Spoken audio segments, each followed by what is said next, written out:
Amigas y amigos, muy buenas noches, tengan todos ustedes. Estamos en historias, leyendas, tradiciones de la Ciudad de México, pero el día de hoy vamos a hacer un programa muy especial y nos vamos a ir un poquito de la Ciudad de México hacia España.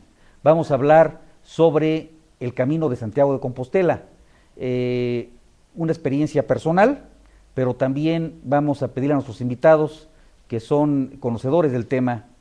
Nos acompaña Sergio Aguayo. Sergio, ¿cómo estás? Bien, ahora tenemos un programa de lunes internacional. Ahora va a ser un programa internacional y también damos la más cordial de las bienvenidas a nuestro amigo de muchos años, no porque los tenga él, sino porque somos compañeros del camino. Nos acompaña Jesús Adolfo Gres Monzón. Bienvenido, ¿cómo estás? ¿Qué tal, diputado? ¿Cómo has estado? Bien, Qué gusto gracias. saludarte. Bien, pues vamos a hablar sobre el Camino a Santiago de Compostela. No se vayan, estamos en unos segundos con ustedes.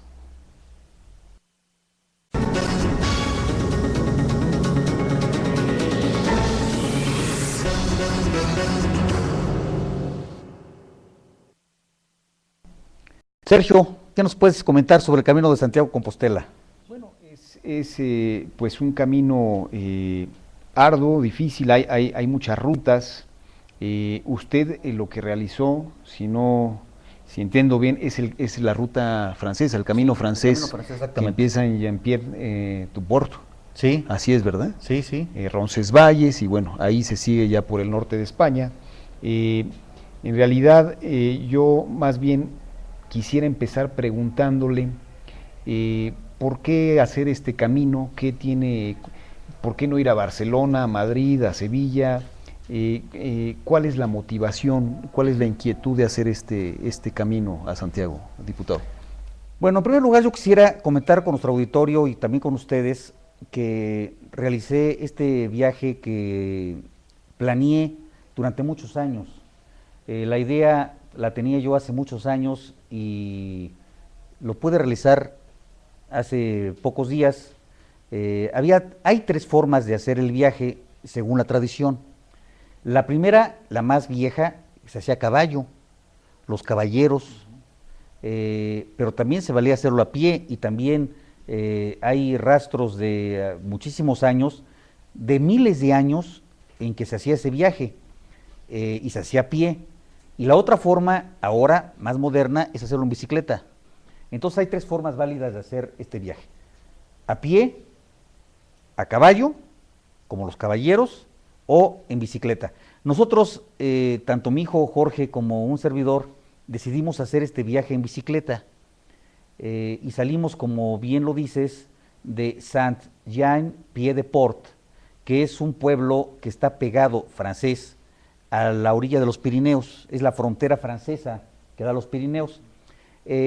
Muchísima gente empieza posteriormente el viaje, lo empieza del lado español, desde el primer pueblo que se puede hacer desde Jaca, o, como bien lo dices también, desde el camino francés, desde Roncesvalles. Roncesvalles es un pueblo mítico, propiedad de la iglesia, es uno de los pocos pueblos de España que no fue secularizado por en las expropiaciones que tuvieron allá en España por parte del clero católico, y el clero católico todavía tiene el pueblo, tiene el único hotel que hay en Roncesvalles, es propiedad del clero, prácticamente todas las propiedades son propiedad del clero, hay cerca de 30, 40 gentes viviendo en el pueblo, y todos los demás somos, pues digamos, peregrinos de esa manera, y ahí empieza muchísima gente el viaje. Y de ahí, pues llegar pues hasta Galicia, hasta Santiago de Compostela. Nosotros recorrimos aproximadamente 900 kilómetros, que se dice fácil, pero 900 kilómetros son de aquí a Yucatán, si mal no recuerdo, más o menos. Chéquenme cuántos kilómetros tiene de aquí a Yucatán la carretera, para que más o menos tengamos un parámetro, pero nosotros recorrimos aproximadamente 900 kilómetros. Pero no solamente son la distancia, sino las subidas y bajadas. Nosotros empezamos en este pueblo francés, Pied-de-Port, que es precisamente el pie de puerta, la puerta, que es precisamente el viaje, la entrada a ese camino. Y de ese camino francés al camino al pueblo español, de ese pueblo francés al pueblo español, existen aproximadamente 35 kilómetros. Pero esos 35 kilómetros que se recorrerían fácilmente si fuera llano. 25.7 kilómetros. Sí, pero depende si lo haces por carretera, que es esa cantidad, o lo haces tú por la brecha, bueno, sí, porque se va ampliando, porque vas recorriendo, vas bordeando el cerro para ir subiendo, son como 30 y tantos kilómetros, pero es de 140 metros a nivel del mar, que tiene el pueblo francés, llegas a la cima del Pirineo, de uno de los montes de los Pirineos, que son a 1400 metros de altura, es decir, vas a subir pues más de 1000 metros de altura en pocos kilómetros. Son algunas cosas ya muy empinadas, algunas cimas, algunos trechos muy empinados. Y luego llegas a la cima y solamente en 4 kilómetros vas a bajar pues aproximadamente 1000 metros, es 1 kilómetro de bajada. En 4 kilómetros. Entonces, realmente se pone la bajada muy acelerada. En segunda, yo creo. Bueno, yo les quiero decir que ese tramo fue el tramo más difícil de mi vida desde el punto de vista físico. Mi hijo Jorge, que es deportista y que tiene 27 años, pues lo hizo relativamente fácil, aunque también llegó a algunos momentos que le costó trabajo, pero pues a tu servidor, no importando que haga un poco de ejercicio, a mis 56 años que acabo de cumplir, subir la bicicleta con mochila y con por lo que llevamos, tienda de campaña, en fin, todos esos aditamentos. La bicicleta tenía un peso aproximado de 18 kilos, porque es una bicicleta especial de montaña que llevamos desde México. Adicionalmente, si le pones la tienda de campaña, le pones el slipen, la mochila, pues yo llevaba aproximadamente como 40 kilos adicionales a los míos. Entonces, cárgate la bicicleta, que son de 40 kilos, más tu peso, ir en subida. Realmente sí fue, tardamos muchísimas horas en subir.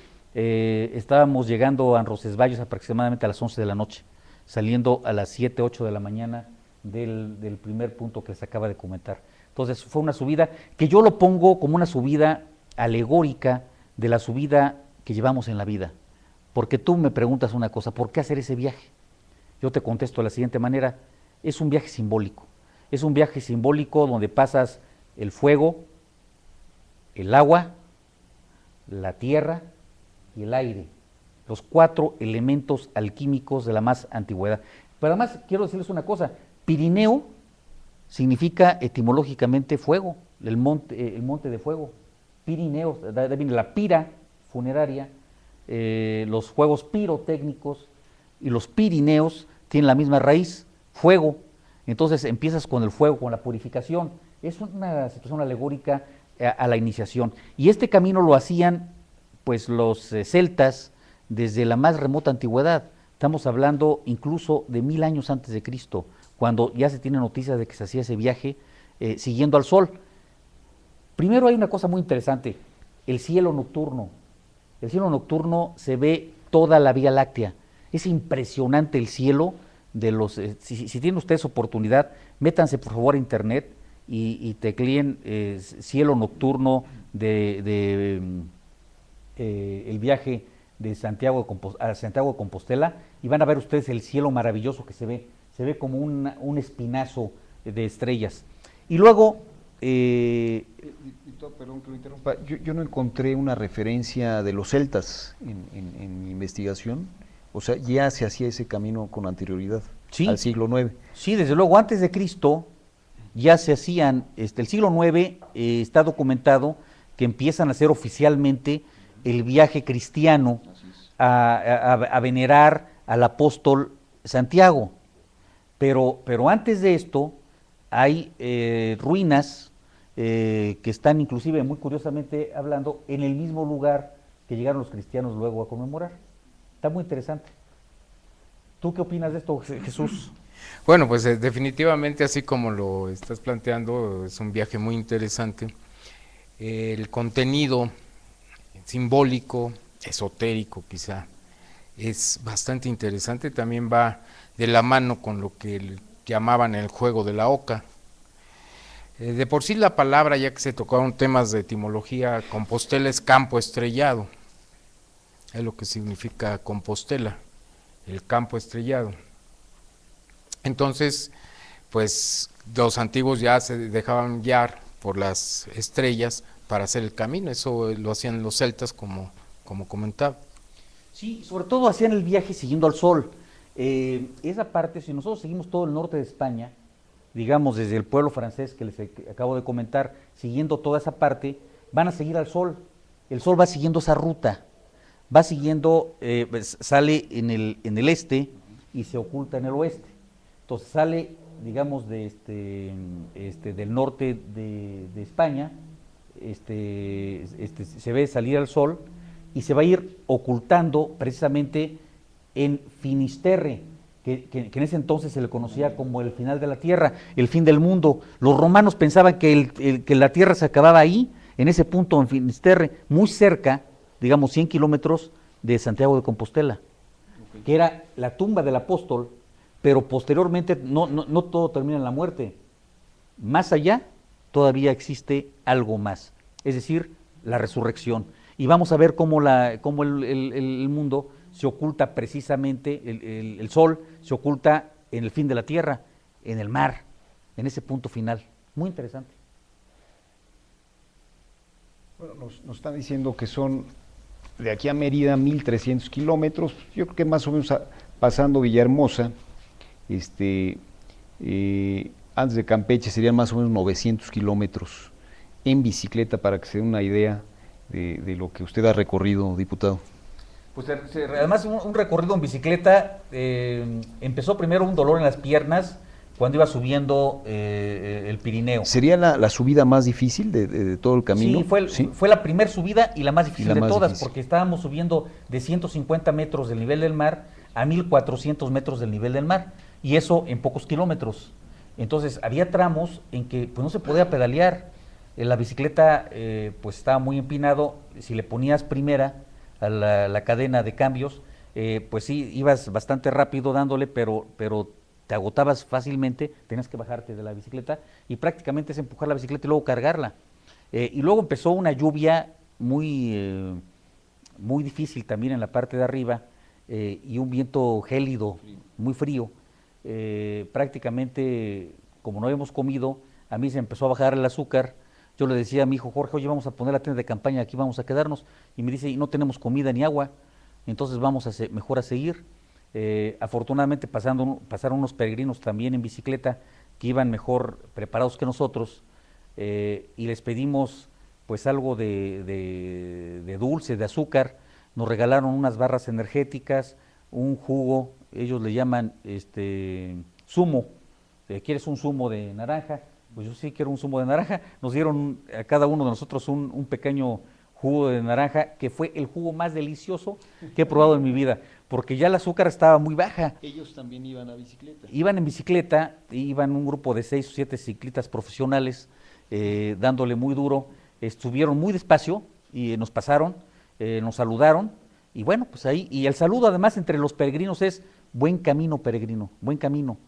El buen camino, porque representa el camino a Santiago de Compostela, es tu vida, que tienes un nacimiento, y luego pues una muerte simbólica, precisamente no en Finisterre. La muerte se da en la tumba del apóstol Santiago, y luego la resurrección, que es precisamente hasta el Finisterre, cuando se oculta el sol y esperando el amanecer, un nuevo amanecer que viene otra vez del este al oeste. O sea, es el camino del sol lo que tú vas a hacer. Por eso hacerlo, es simbólico, sí. Y bueno, Jesús Grez nos toca un tema muy interesante, que es el tema, dice, yo encontré una referencia con la oca, con el juego de la oca, que es un juego muy antiguo también, que por lo menos tiene de existencia 1000 años este juego, y que luego se tiene referencia en el siglo XII y XIII. Yo tengo, por ejemplo, un juego que me lo compré allá cerca de Santiago de Compostela, con sus dados, y el juego antiguo de la oca. Y curiosamente, tú vas pasando y encuentras el monte de la Oca. ¿Ese en dónde está? En el mismo camino. Y hay un monte que se llama Monte de la Oca, y está el Puente de la Reina, que es el puente del mismo juego de la Oca, y está la cárcel, que es un pueblo también que en el siglo XVIII, que en el siglo VIII, perdón, está señalada la cárcel, y está la tumba, que es la muerte, y el inicio del juego, y está el fin del mundo simbólico, que si llegas ahí regresas, y si caes en la muerte, regresas a un punto. Es muy interesante. Todo el juego de la Oca se refiere al Camino de Santiago. O sea, el Camino de la Oca que jugábamos nosotros en la infancia se refiere al Camino de Santiago de Compostela. O sea, la etapa 4 aquí dice Pamplona, Iruña, Puente de la Reina. Así se llama. El Puente de la Reina, y curiosamente el Puente de la Reina es donde convergían todos los caminos. El camino francés, el camino aragonés, el camino antiguo. Todos estos caminos confluyen, se unifican, y a partir de ese momento todos van juntos en Santiago, en el Puente de la Reina.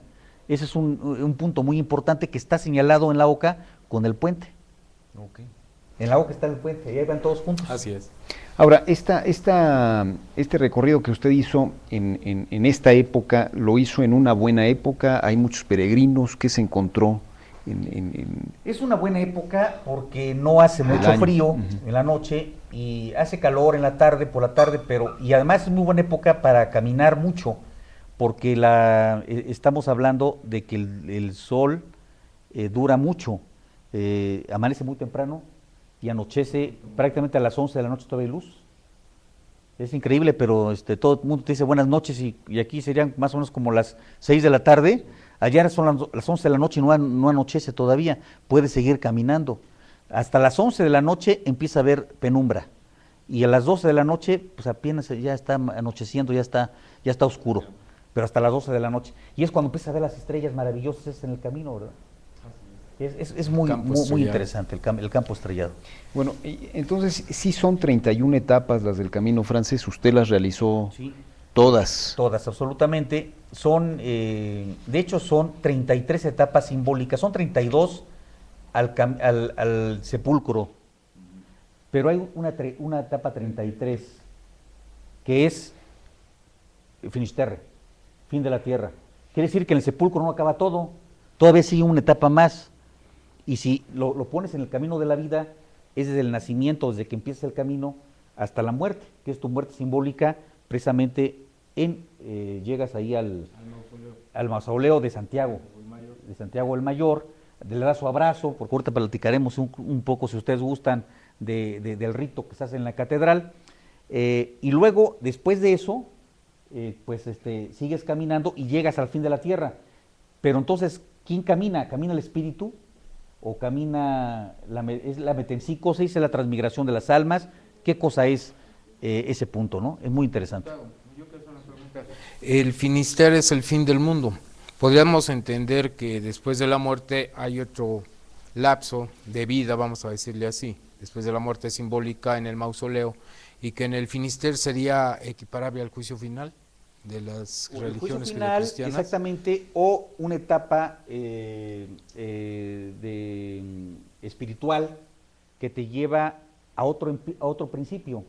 No es el fin la muerte en sí, sino es el principio. La muerte es fin, pero es también principio y fin, se retroalimentan. La muerte se sostiene con la vida y la vida se sostiene con la muerte. Es decir, no hay vida sin muerte. Lo vemos físicamente. Nadie puede vivir si no mata una planta y se la come, si no mata a un ser y se lo come. La vida se sostiene con la muerte, y la muerte es el fin de la vida y principio también de la vida. Es fin y principio y fin. Es una situación paradójica. No se vayan, volvemos en unos segundos.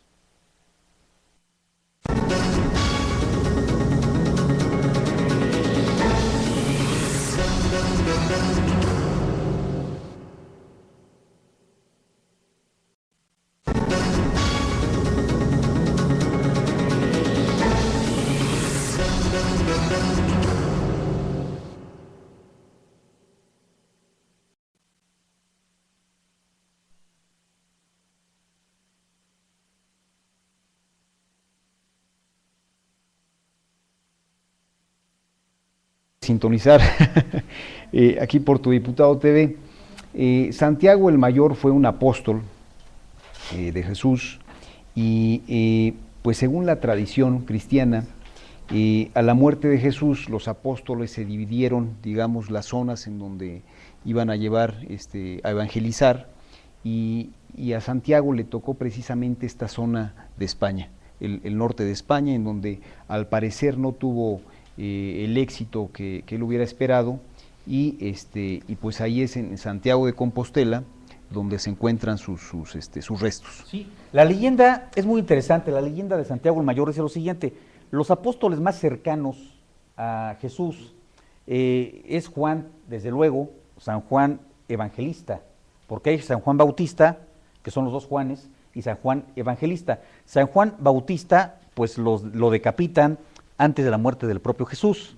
San Juan bautiza a Jesús, y cuando lo bautiza le dice, yo bautizo con agua, pero vendrá aquel que bautizará con fuego, y se refiere supuestamente a Jesús de Nazaret. Luego lo bautiza, y ya que queda bautizado, posteriormente, bueno, le cortan la cabeza al Bautista, y viene otro Juan, que es San Juan Evangelista, que es un joven que era pescador, junto con su hermano Santiago el Mayor. Santiago y Juan son hermanos. Los dos son discípulos de Jesús, muy cercanos a Jesús, hijos de Zebedeo y Salomé. Le decían los hijos del trueno, porque tenían un muy mal carácter, supuestamente, sobre todo Zebedeo, que era el papá, pero también los hijos tenían mal carácter, entonces les decían los hijos del trueno a los dos.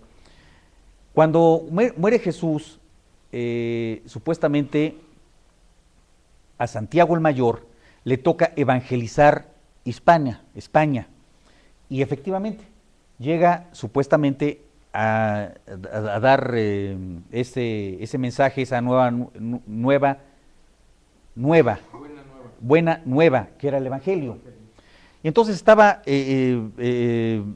supuestamente evangelizando, pero no tiene un gran éxito.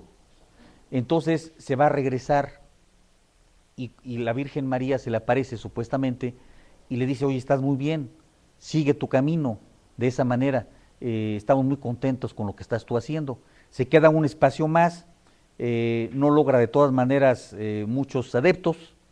Unos dicen que solamente pudo evangelizar a 2 personas, sus discípulos, otros dicen que fueron cerca de 9 los que pudo convencer. De todas maneras se regresa a Israel, a Jerusalén. Cuando llega allá,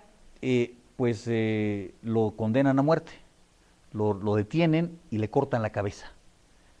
Sus 2 discípulos, no recuerdo los nombres, creo que es son 2, Irineo, me parece, y el otro, bueno, no recuerdo los nombres de los discípulos, que rescatan el cadáver de Santiago el Mayor, lo ponen en una embarcación.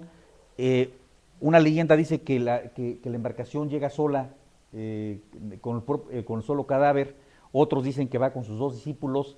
Estos 2 discípulos, sin timón y sin remos, con el puro viento, llega precisamente a una parte de España, cerca de donde está enterrado el apóstol.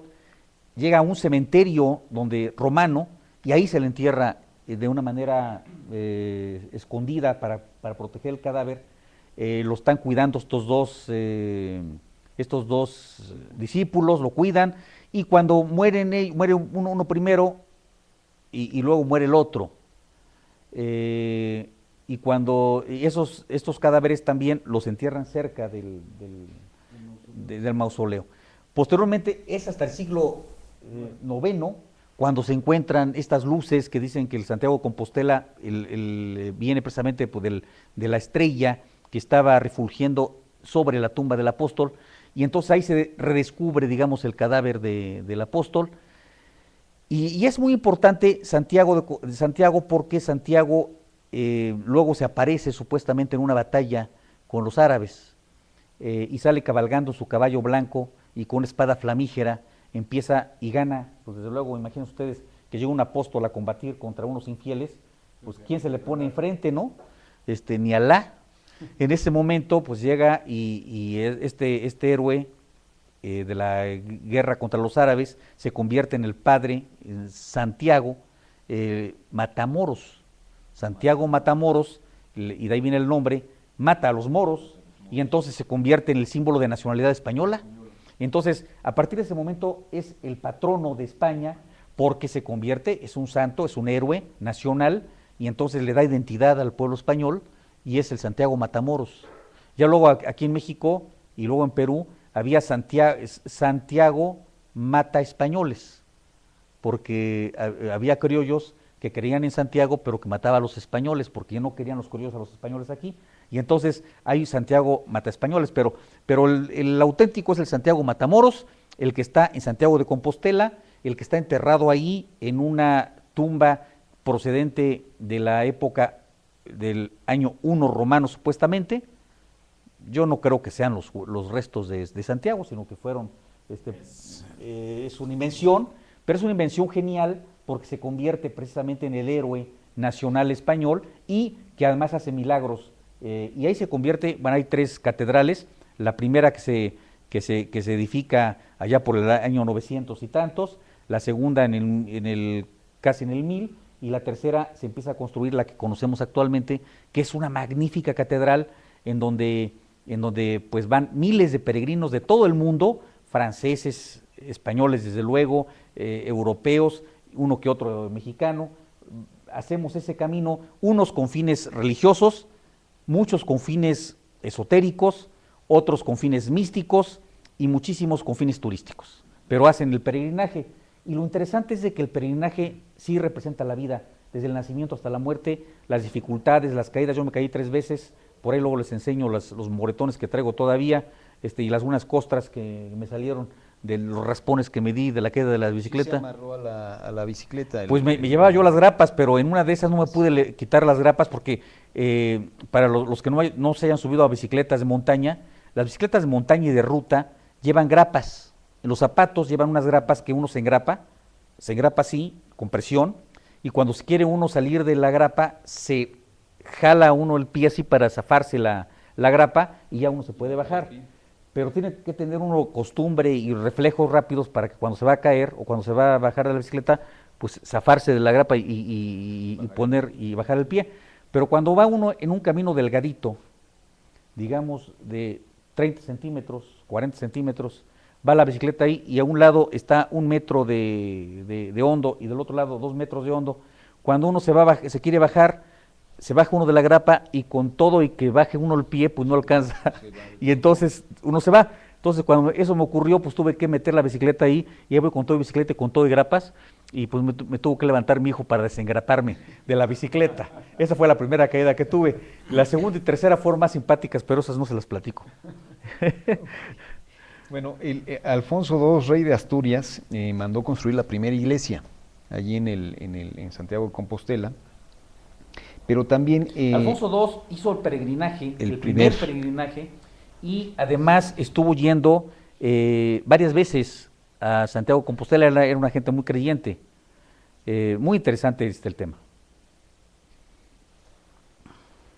Sí, coméntame. Sí, en el viaje que realizó, ¿cuáles fueron los castillos españoles que más le impactaron, que más le impresionaron? Bueno, antes de contestarte, Pati Rodríguez comenta qué experiencia tan maravillosa. Sí, Pati, muchas gracias. Una experiencia inolvidable. La hice con Jorge, mi hijo. Difícil la convivencia. Les quiero decir a todos ustedes que es importante convivir con los hijos. Y luego cuando son hijos mayores, se llevan unas sorpresas, porque ya los hijos maduraron, ya son gente adulta, piensan ellos pues muy distinto a uno, tienen una cultura distinta, una formación perfectamente distinta, y de pronto creemos que estamos hablando con el niño que conocimos hace 20 y tantos años y no, y de pronto pues el debate es duro, estar todos los días pedaleando juntos, lavando la ropa juntos, porque entrábamos a los ¿cómo se llaman estos? Albergues colectivos. Llegamos, el primer hostal que llegamos fue en el lado francés. Nos dormimos en un cuarto con 9 peregrinos. No sé si eran mujeres u hombres, pero roncaban igual que uno. yo no sé si apestábamos nosotros o ellos más, pero la pestilencia nuestra, pues de tanto sudar, luego nos bañábamos, desde luego, no crean ustedes que no nos bañamos, todos los días nos bañamos, pero finalmente todo el día estar pedaleando, secándose en el sol, el sudor, llega uno pues con las mochilas apestando, las bicicletas también, porque además las bicicletas ruedan en lugares donde pues hay mucha vaca, mucho ganado, y empieza uno a agarrar cierto olor a estiércol, a campo, y luego medio mojados con sudor, pues es un olor muy característico del peregrino de enfrente.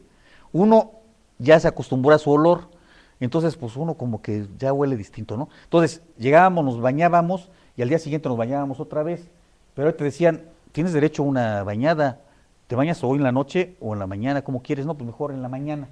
Entonces ya te acuestas así con cierto olor característico. Entonces, imaginen ustedes más de 5, 6, 7, 8, 9 peregrinos en un mismo lugar, en un solo baño, pues ya les platicaré. Pati Rodríguez, muchas gracias. Daniel Contreras, envidia de la buena, para la otra me invitas, querido hermano. Claro, Daniel, gracias por escribirnos. Alexis Muñoz, felicidades por ese recorrido, querido hermano. Gracias a ti, mi querido hermano Alexis. Alfredo Mesa Arregi, lo felicito a usted y a su hijo. Yo sé que usted nunca perdió el equilibrio en esas bajadas terribles. Le envío un fuerte abrazo fraternal. Bueno, el equilibrio físico sí, me caí una vez en una bajada terrible. Venía yo bajando, venía yo feliz porque era bajada, me daba mucho contento cuando es bajada porque uno baja como si fuera una moto. Pero luego se empieza a acelerar la bicicleta. Este dedo todavía no lo puedo juntar con no sé. Miren, o sea, ya lo puedo juntar, me costaba trabajo. No lo he podido juntar todavía. Me estoy dando masajes aquí, porque de tanto ir apretando los frenos, llega un momento que con todo y guante duelen las manos estar frenando, porque son media hora, 3/4 de hora estar frenando con la presión de los frenos, que no eran frenos de disco, sino de goma. De pronto voy frenando y veo peligro, grava suelta. En ese momento que empiezo a reflexionar, entonces empiezo a soltar el freno, porque bueno, si sigo frenando, me va a empezar a derrapar la bicicleta. Y efectivamente empecé a frenar más despacio, seguí frenando, pero ya estaba una barrera de contención más adelante. Entonces empecé a frenar más rápido, frené, se atascaron las ruedas y empiezo a derrapar, y ya les platico cómo acabé en el suelo, rodando junto con la arena y la grava. Me levanté rápidamente para ver si había algún peregrino que me venía viendo, y el único peregrino que me vio fue mi hijo, que venía atrás, pero estaba preocupado porque, ¿te lastimaste? No. ¿Qué crees que hice? ¿Qué hago aquí en el suelo? Alfredo Mesa, lo felicito, gracias. Santiago Alonso, a través de Twitter, precisamente el 24 de julio se celebra a Santiago a Santiago en Compostela. Espero se acuerde de los amigos, claro, sí me acuerdo de los amigos. De Facebook, Marco Antonio Aguirre, amigo, carambas, un hermoso, interesante recorrido. Paloma del Campo, siempre tan guapo. Es mi sobrina, no vayan a pensar mal. Es Paloma del Campo. Se apellida Paloma del Campo Gaviño. Dice, siempre tan guapo, tío, saludos. Y que viva la hermosa España. Elías Neira, Elías, qué gusto saludarte, te mando un abrazo fraterno. Muy bien, mi estimado hermano, precioso viaje, inolvidables recuerdos, te felicito. Tenías una compañía única y maravillosa de tu hijo, felicidades a los dos, magnífico viaje. Pues esos son los comentarios, ¿cómo ves, Jesús? Muy bien, muy interesante, ¿verdad? Muy interesante, tanto desde el punto de vista físico, que es el hombre en busca del sentido, ¿no? El hombre en busca de ese simbolismo tan bonito que nos estás comentando. Y otra cosa que quería preguntar, pero que ya se respondió, que si había alguna constancia científica de los restos que se encontraron en el lugar, si pertenecían al apóstol o de qué año, etcétera. Bueno, se sabe, las tumbas donde está el supuesto apóstol son tumbas que vienen del siglo I, son tumbas romanas, son entierros romanos. De ahí que se sepa que si los restos son del apóstol, pues viene una gran diferencia. Lo que sí se sabe es de que la invención, digamos, de esos restos, o sea, yo creo más bien que son de sus discípulos los restos que hay ahí. Sin embargo, hay muchas teorías, o sea, finalmente es una expresión de fe. Pero uno cuando llega a esta fabulosa catedral que también los invito a se sumen. Ahí tenemos algunas fotografías de la catedral, ¿podemos verlas? Ojalá podamos pasar ahí, si quieren, hay un video por ahí que trajimos, lo podemos ir viendo, o las propias fotos de Facebook, en donde que estamos, de video. Vamos a ver el video, vamos viéndolo y lo vamos comentando si les parece. A ver.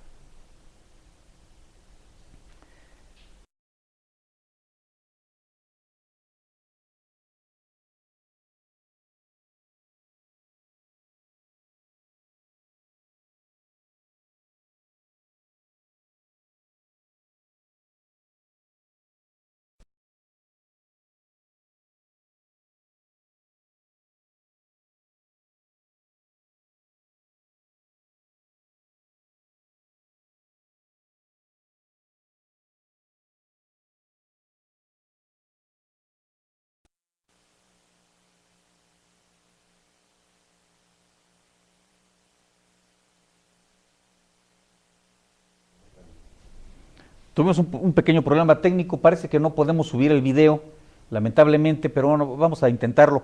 Les decía a ustedes que cuando llegamos a Catedral de Santiago, pues están cientos de peregrinos ahí, algunos todos con sus mochilas, varios con sus pues bordones, sus, ¿cómo se llaman?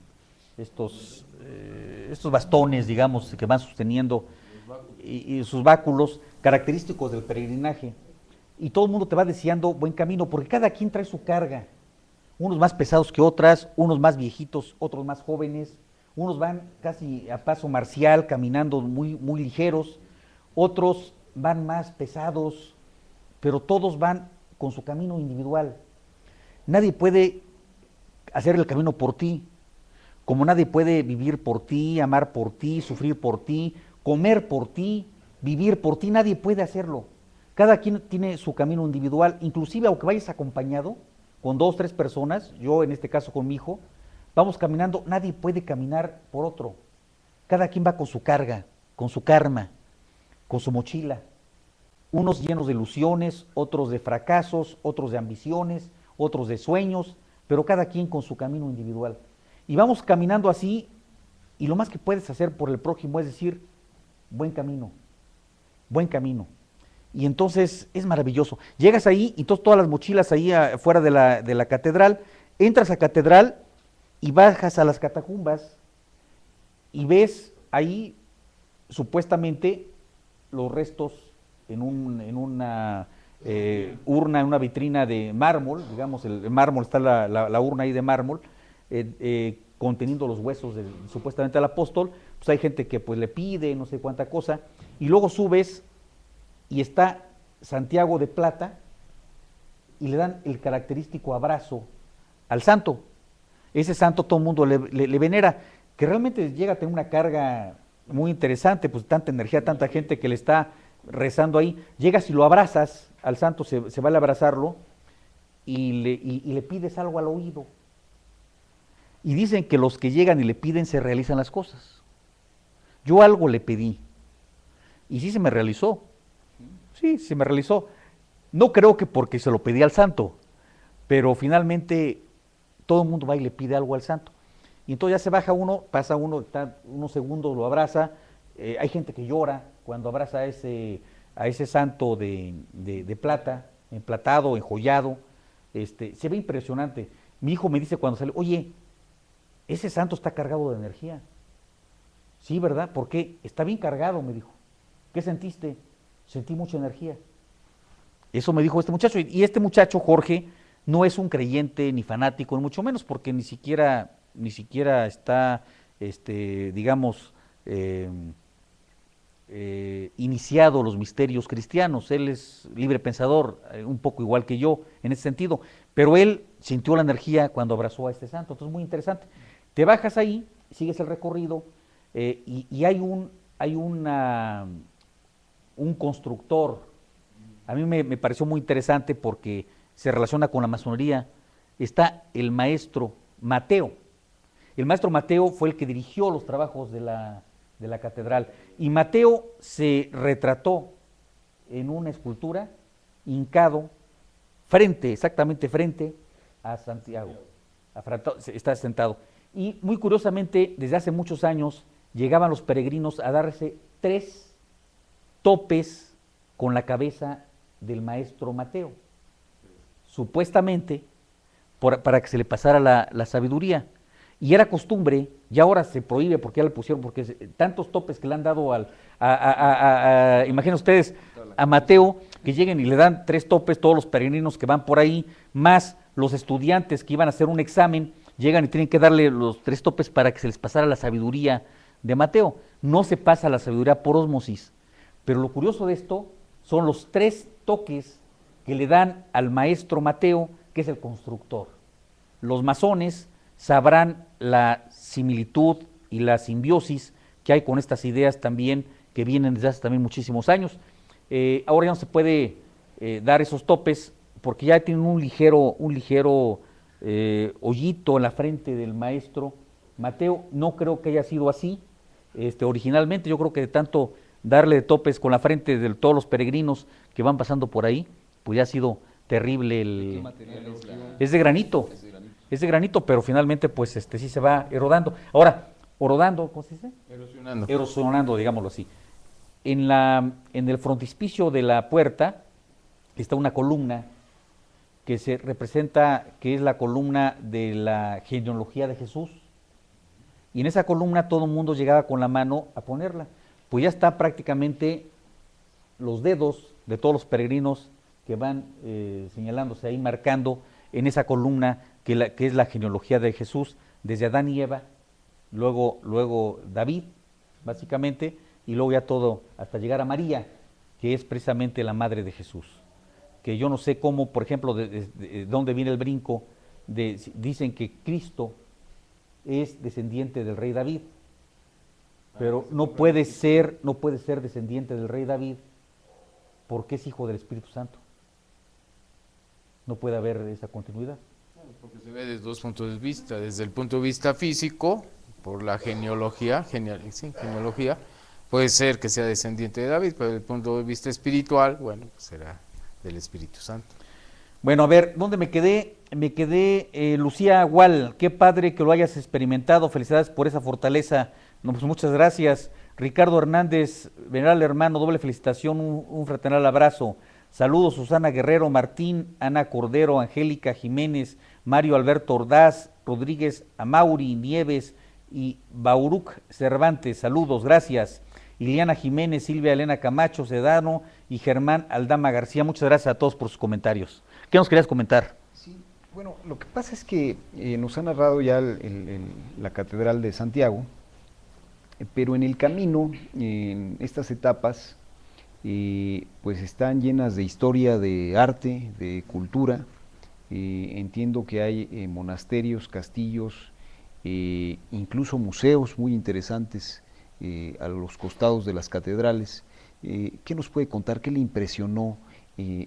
Son muchas etapas. ¿Qué etapa nos quiere narrar que sea significativa? Bueno, yo te puedo decir que la primera etapa, que es muy interesante porque traje una foto que está en Facebook. No sé si se pueda ver. ¿Se pueden meter a Facebook y se vea o no? ¿Se podría hacer? O a ver, pásame el Facebook de mío. Lo que quiero es que ábrame la foto, por favor, donde están todos los cráneos.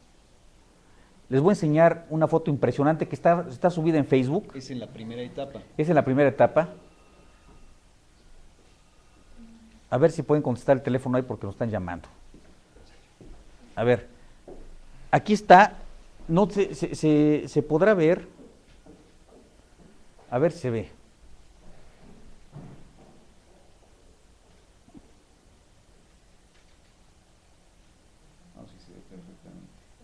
Ahí está viendo. Vean ustedes esos cráneos. Supuestamente, ese es un museo de Roncesvalles, que es un museo de sitio.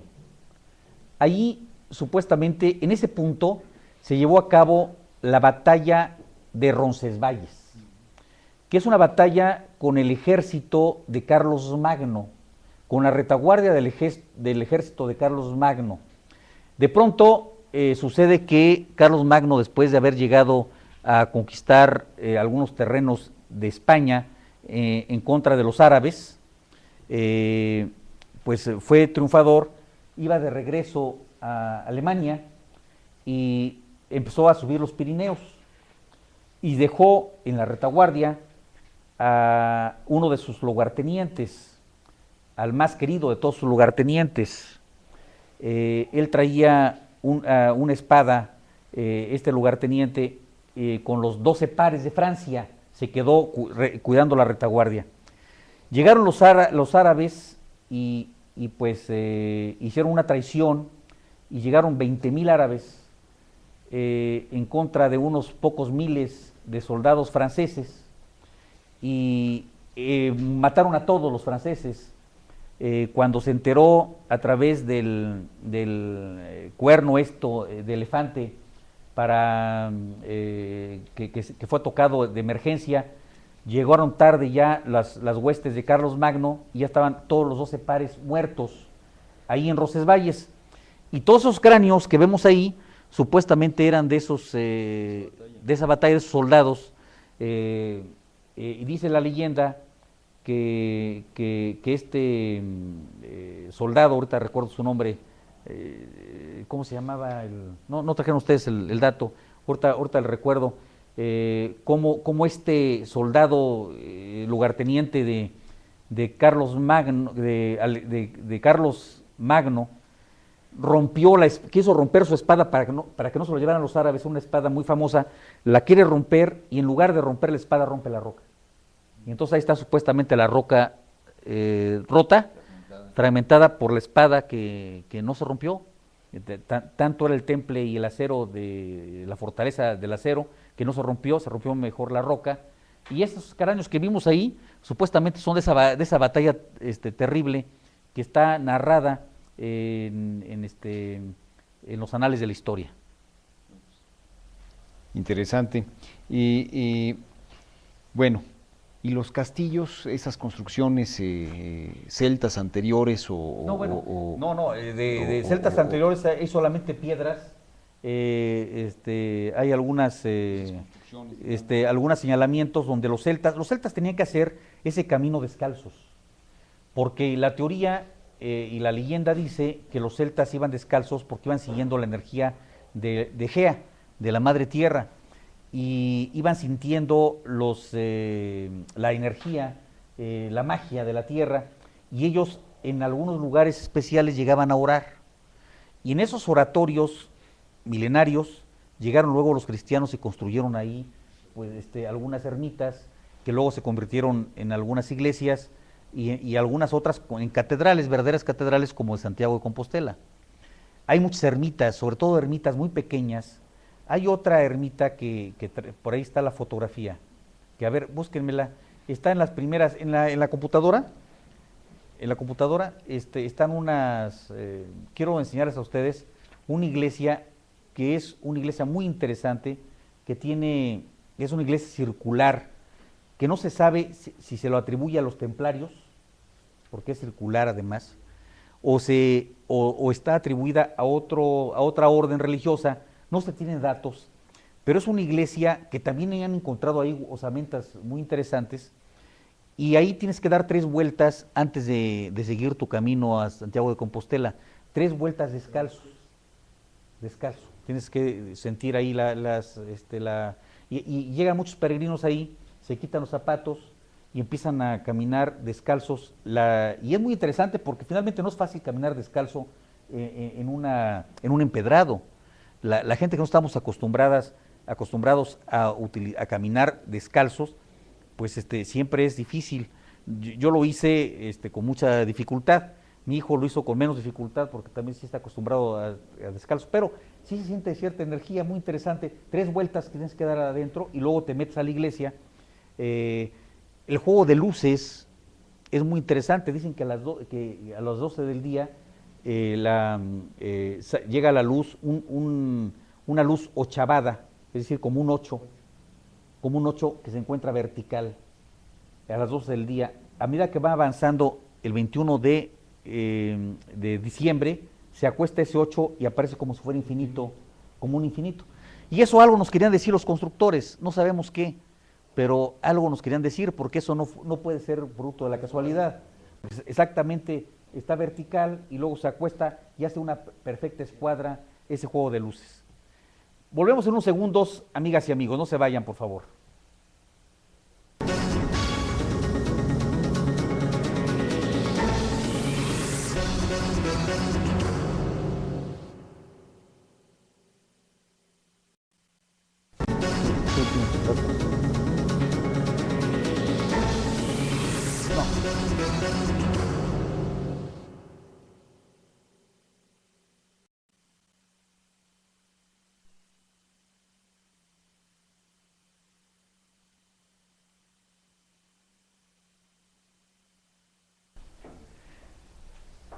Pues ya casi nos vamos, amigas y amigos, ya se nos fue el tiempo, pero casi ni mi cuenta me di. Yo creo porque estaba hablando yo, casi solo me dejaron ahora sí ustedes. Pero bueno, ¿tú quieres preguntar algo, Jesús? Sí, lo referente al juego de la oca, dicen que los antiguos templarios tenían toda la simbología del camino para que ellos pudieran llegar con facilidad, y que es precisamente un juego que fue inventado o fue instrumentado por templarios. ¿Qué tan cierto es o qué dice la leyenda sobre eso? No sé si se entera. Bueno, mira, Fulcanelli, que escribió sobre el misterio de las catedrales, que supuestamente es uno de los últimos alquímicos, habla de que para ocultar algo tienes que divulgarlo al máximo. Si quieres ocultar verdaderamente algo y que se conserve intacto, divúlgalo al máximo. Y es muy interesante, te voy a poner unos ejemplos. Por ejemplo, las mañanitas. Todo el mundo cantamos las mañanitas cuando alguien cuando quiere respetar nuestras tradiciones, cantamos las mañanitas, que dice, estas son las mañanitas que cantaba el rey David. Uno dice, bueno, y hoy por ser el día de tu santo, todo el mundo cantamos y pocos reflexionamos sobre cuáles las mañanitas que cantaba el rey David. Se está refiriendo otra vez a la genealogía de Cristo, el rey David. ¿Qué mañanitas cantaba el rey David? ¿Dónde se dice las mañanitas que cantaba el rey David? ¿En el Cantar de los Cantares? ¿O en dónde está? ¿O en los Salmos? ¿En dónde está? ¿Dónde está lo que nos quieren decir? Alguien quería ocultar algo y lo divulgaron al máximo. Otro ejemplo, que parece juego de niños, cuando te dicen, es esta canción infantil de Doña Blanca, ¿cómo va? Doña Blanca está cubierta de pilares de oro y plata. Doña Blanca está cubierta de pilares de oro y plata. Romperemos un pilar para ver a Doña Blanca. A ver, veamos. Los pilares de oro y plata había también en el templo de Salomón. De ahí vienen, cuando menos había dos columnas, la J y la B, que estaba a la entrada del templo, una era de oro y otra era de plata. Y dice, Doña Blanca está cubierta de pilares, está cubierta, es decir, Doña Blanca está oculta. ¿Quién es Doña Blanca?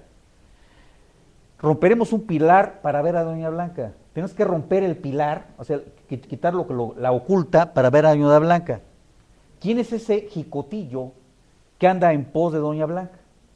Dice, yo soy ese jicotillo que anda en pos de Doña Blanca. Bueno, ¿qué es el jicotillo? ¿Qué es? ¿Recuerdan ustedes? Una persona que quiere conocer a Doña Blanca. Sí, pero ¿qué persona? ¿Qué significa jicotillo? A ver, ustedes vean ahí en internet, para que sea rápido. Dice Raúl que es un insecto. ¿Cómo es ese insecto? ¿Ya lo encontraron? Búsquenlo.